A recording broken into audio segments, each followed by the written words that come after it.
Good morning.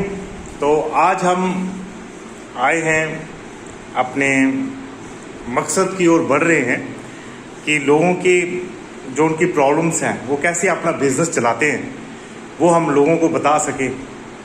और इसी सिलसिले में आज हमने एक जेंटलमैन को इंटरव्यू के लिए इनवाइट किया है। ये जेंटलमैन बिजली का काम करते हैं, हर तरह की बिजली फिटिंग का ये काम करते हैं। घरों में जाके काफ़ी लोगों से मिलते हैं, लोगों की सेवा भी करते हैं, उनके घरों को बनाने का सपना भी पूरा करते हैं। हम लोग घर बनाते हैं लेकिन बिना बिजली के या बिना अच्छी फिटिंग के आज बहुत ही मुश्किल है कि हम एक अच्छे घर को एंजॉय कर पाएँ। तो आज हम इनसे बात करते हैं। तो हाँ, तो आपका शुभ नाम? रवि कुमार है मेरा नाम। आपका शुभ नाम है? रवि कुमार। जी जी। अच्छा रवि जी, ये बताएं कि आप कब से ये काम कर रहे हो? मुझे हो गए 17-18 साल हो गए। 17-18 साल। हाँ। तो आपने ये 17-18 साल काम किया, तो हर महीने आप कितना पैसा कमा लेते हैं? कोई 30 से 40 तक पैसा कमा लेते हैं। Very good. मैं 30 से 40 हज़ार आपकी आमदन है। Very good. तो कितने घर आप करते हैं हर महीने? हर महीने कोई 5-6 के करीब कर लेते हैं। 5-6 करीब कर लेते हैं। Very good. तो कितने साल से ये काम आप कर रहे हैं? कोई हो गए 18 साल हो गए। 18 साल। वेरी गुड जी। और आपकी क्या एज है? मेरी अभी 36 है। 36। हाँ 36 है। जी जी। अच्छा आप ये बताएं, जैसे आप बहुत सारे घरों में काम करने जाते हैं, तो आप अपने बिजनेस के बारे में, जो आप ये सेवा दे रहे हैं, उसके बारे में क्या महसूस करते हैं?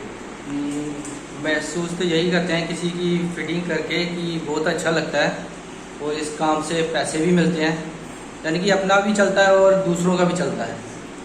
और लड़के भी ट्रेन होते हैं इस चीज़ में, काम सीखने में।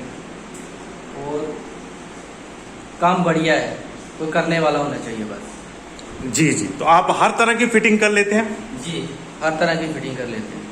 तो आप कहाँ के रहने वाले हैं? आरसपुरा गए। जी जी। अच्छा, अब ऐसा भी है कि आप काम तो बहुत मेहनत से कर रहे हैं, हाँ। लेकिन फिर भी आपको ऐसा लगता है कि कोई दिक्कतें आपको आती हैं इस काम में, जैसे किसी ने पैसे नहीं दिए या कभी आपके पास टाइम नहीं होता, कभी आप बीमार हो जाते हैं, मतलब जो भी आपके माइंड में, तो क्या दिक्कतें आपको आती है इस जो फिटिंग बिजनेस में? इसमें दिक्कत तो कोई नहीं आती, बंदा बीमार हो जाए तो उस चक्कर में रेस्ट करनी पड़ती है बंदे को, और परेशानी कोई नहीं है। बंदा काम करने वाला होना चाहिए, उसके दिल में जज्बा होना चाहिए कि मैंने काम करना है, वही काम कर सकता है इसको। तो कभी ऐसा भी होता है कि आप किसी का पैसा भी माफ़ करते हैं, कुछ उनकी कंडीशन देख के, या किस तरह से कुछ मन में आपके सोशल भी विचार आते हैं कि चलो जी इस घर में थोड़े लोग गरीब हैं तो उनसे कम पैसे लिए, ऐसा भी आप पे इंसानियत है? हाँ होता है, बहुत जगह होता है। किसी की कंडीशन ऐसी होती है कि बंदा पैसे पूरे नहीं दे पाता, इसलिए छोड़ देते हैं, चलो कोई बात नहीं। पैसे कमाने की बहुत जगह होती है, इंसानियत भी देखनी चाहिए बंदे को। जी जी। और आपने बिजनेस, आप काफ़ी लोगों के घर जाते हैं, काफ़ी लोगों से मिलते हैं, तरह तरह के लोगों से मिलते हैं, तो आप किस तरह से लोगों की बिजली फिटिंग करने के अलावा हेल्प करते हैं? जैसे कि उनका कोई फंक्शन चल रहा है, जैसे लाइट की प्रॉब्लम आ गई है, या कोई गर्मियों के दिनों में जैसे कि ऐसे ही गर्मी बढ़ गई है, कोई लाइट की दिक्कत है, हमें फिर जाना पड़ता है स्पेशल उनके पास और उनकी हेल्प करनी पड़ती है। जी जी। अच्छा, कभी आपके पास, मुझे ऐसा लगता है ऐसा भी होता होगा, जैसे आप घर पहुंचे तो आपने सोचा अब मैंने रेस्ट करना है, लेकिन कभी किसी कस्टमर का फ़ोन आ गया कि सर जल्दी आ जाओ जी, मेरी बिजली उड़ गई है। हाँ। तो उस सिचुएशन में आप कैसा महसूस करते हैं? महसूस तो चलो पहले तो ख़राब ही लगता है कि बंदा सोचता है अभी पहुंचा हूँ, अभी जाना पड़ेगा। तो ऐसे में ये होता है, बंदा सोचता है चलो यार उसकी प्रॉब्लम बहुत बड़ी है, इसलिए उसने फ़ोन किया, तो फिर वापस जाना पड़ता है। तो क्या कभी आप झूठ भी बोलते हैं इस सिलसिले में? झूठ तो कम से कम कोई 70% तो झूठ ही चलता है। अच्छा। हाँ, झूठ के बिना तो ज़िंदगी किसी की निकलेगी नहीं। तो अब ये बताएंगे, जैसे आपको भी लगता है भाई इस कस्टमर ने फ़ोन किया तो उसी के पास जाते हैं, कस्टमर देख के जाते होंगे ना, अदरवाइज आप रेस्ट पे है तो आप झूठ बोल देंगे भाई मैं काम पे लगाऊं या कुछ इस तरह से? नहीं, कस्टमर देखना पड़ता है अपना, जहाँ रेगुलरली कस्टमर होते हैं उनके पास जाना ही पड़ता है।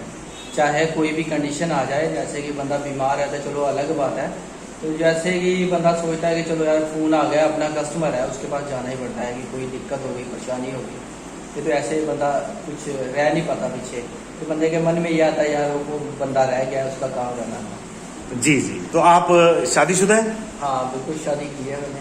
तो कितने बच्चे आपके? अभी एक ही लड़का है मेरा। Well done. अच्छा, अब आप मुझे ये बताएं कि एज ए देश के आप वासी हैं, तो आप पूरे जो आप जैसे लोग हैं उनको आप क्या संदेश देना चाहेंगे?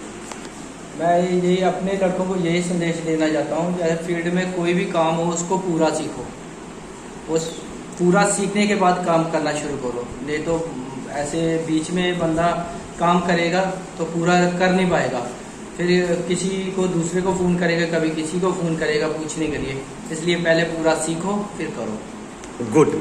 तो अब आप मुझे ये बताएं कि क्या गवर्नमेंट की तरफ से आपको ऐसा लगता है कि भाई ये गवर्नमेंट से हमें ये हेल्प मिले, इस तरह की हेल्प मिले, कोई स्कीम मिले जिससे आपको और फायदा हो, आप और अर्न कर पाएं, ऐसा कुछ हो सकता है?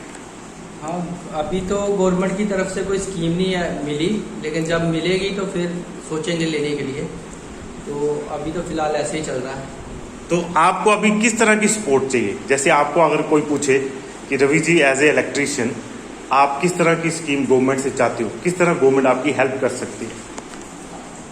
गवर्नमेंट जैसे कि लोन वगैरह, जैसे कि बंदे ने अपना काम खोलना है या कुछ भी है, उसके बारे में ये कुछ होगा तो फिर चलेगा काम, क्योंकि बंदा अपनी दुकान या कुछ भी अपना बिजनेस बढ़ा सकता है। बस ऐसे गवर्नमेंट की तरफ से यही बंदा सुविधा की उम्मीद रख सकता है। जी जी। तो आपने देखा कि रवि जी ने बोला कि लोन अगर हमें मिलता है तो उससे हम दुकान को बढ़ा सकते हैं, और गवर्नमेंट अगर हमें कम इंटरेस्ट पे लोन दे उसका हमें काफ़ी फ़ायदा हो सकता है।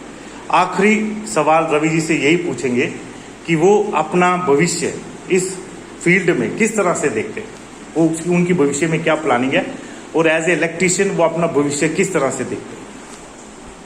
भविष्य में यही प्लानिंग है कि अपना जो भी है किसी को सिखाने का या कुछ भी है वो पूरा सीख के जाए, और हमारा आगे जाके नाम भी ले कि कोई बंदे से काम, उस्ताद से काम सीखा है, तो हमारा भी वैल्यू बनेगा उस चीज़ से। तो वो बंदा सोचता है कि चलो घर का भी सर्कल अच्छा चलता रहे और उसका काम जो भी है बिजनेस वगैरह सारा ओके चले, यही भविष्य में है। जी जी। आप मोस्टली कौन सी कंपनीज का सामान फिटिंग में यूज़ करते हैं? जैसे कि एंकर का होगा, हैवल्स का होगा, ज़्यादातर तो ये दोनों ब्रांड ही यूज़ करते हैं हम, ज़्यादा लोकल ब्रांड ही यूज़ करते हैं। जी जी। तो आपने देखा किस तरह रवि जी ने अपना पूरा बताया कि क्या उनका एक्सपीरियंस है, किस तरह वे लोगों की हेल्प करते हैं, और किस तरह से भविष्य में वो और लोगों को ट्रेन करना चाहेंगे ताकि वो बिजली का काम आगे बढ़ा सके और लोगों की सेवा कर सके।